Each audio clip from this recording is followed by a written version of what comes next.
मनमोर.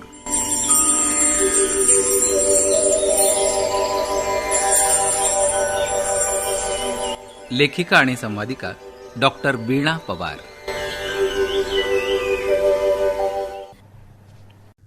सणवार. नमस्कार मंडळी. चैत्र वैशाखात होरपळून निघालेली धरा आषाढाच्या सरींनी शांत तृप्त होते. वातावरणात ओलसर शीतलता आलेली असते. सगळी धरा हिरवा शालू लपेटून मोहरून आलेली असते. या अशा वातावरणात वेग लागतात श्रावणाचे आणि श्रावणातल्या सणवारांचे.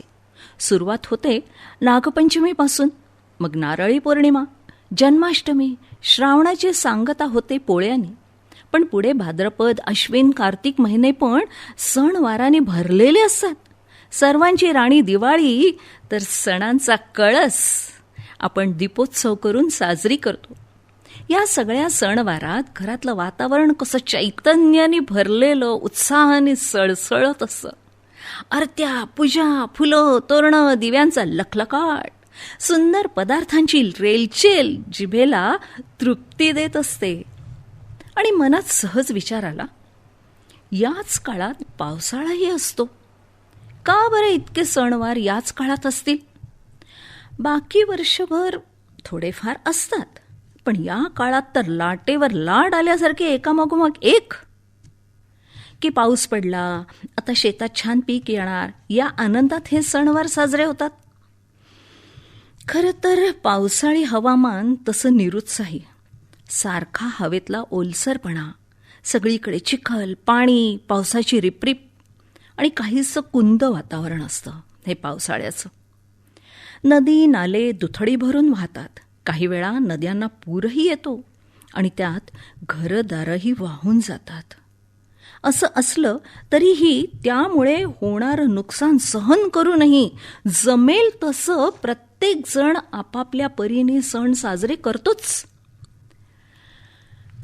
आपण सणामध्ये मुख्य काय करतो बरं? घरादाराची सफाई. म्हणजे या काळात जे ओलसर सर्दपणाने घरातलं एक उपट वातावरण झालेलं असतं ते स्वच्छ केलं जातं. फुलांची सजावटही करतात, त्यात मानझेंडूचाच. याचं कारण काय असावं? मंडळी, झेंडूचा सुगंध आपल्याला प्रसन्नता देतो.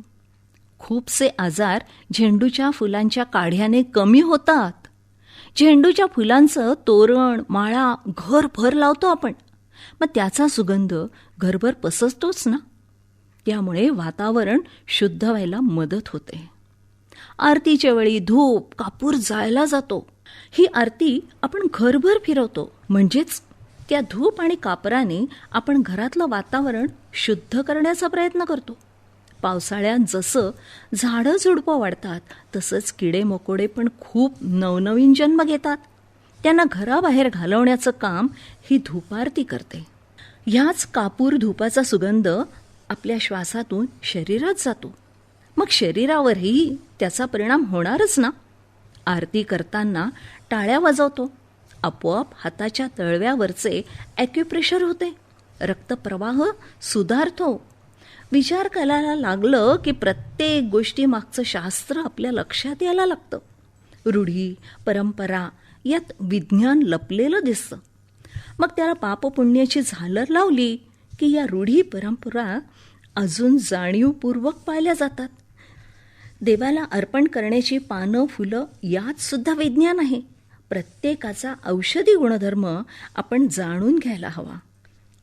सगळे सणवार फक्त परंपरा म्हणून साजरे न करता त्यामागचं विज्ञान जाणून जागरूकतेने साजरे केले तर पुढची पिढी पण आनंदाने हे सण साजरे करेल आणि निरोगी राहील असं मला आपलं वाटतं. शेवटी पिंडे पिंडे मतिर्भिन्नः